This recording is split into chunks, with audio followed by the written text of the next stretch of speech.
जवारी में सगरी बाजारी में खोजे न पाई दूसरा दुकान में चाह तो एक बेरी अजमा के देखा मिली न गड़बड़ी कौनो सामान में। दिन में तू खा चाहे राती में खा चाहे रात की अखा तू बैठ के करी न नुकसान तनिको कसम से साझी के खा चाहे भरही में वो पीछे मोटा नुकीला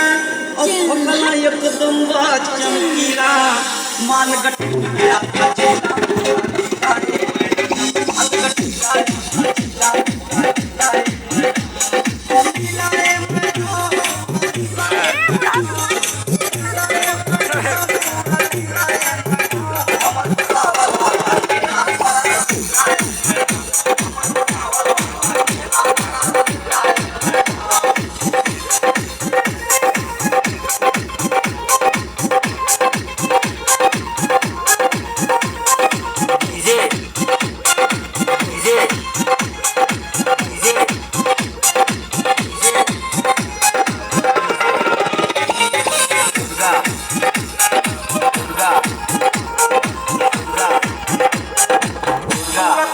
सेवा में हाजिरी कई दिहनी सेत में देखा पसंद जो होखे नाई हमा तयावा चला हमरा संगे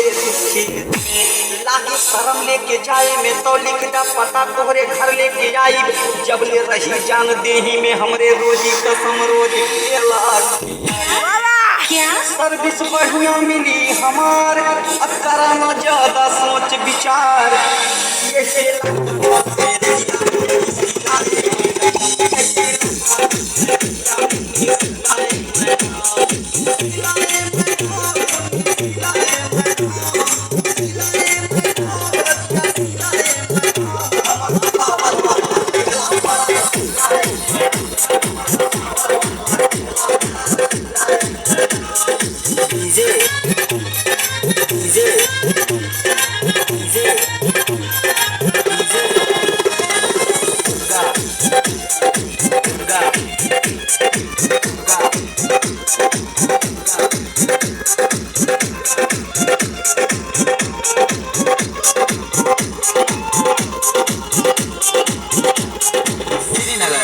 श्रीनगर अपना चीज के कितना श्रीनगर हो नहीं छुपावे के बातों से पूछो हमरा अंधरा के बीच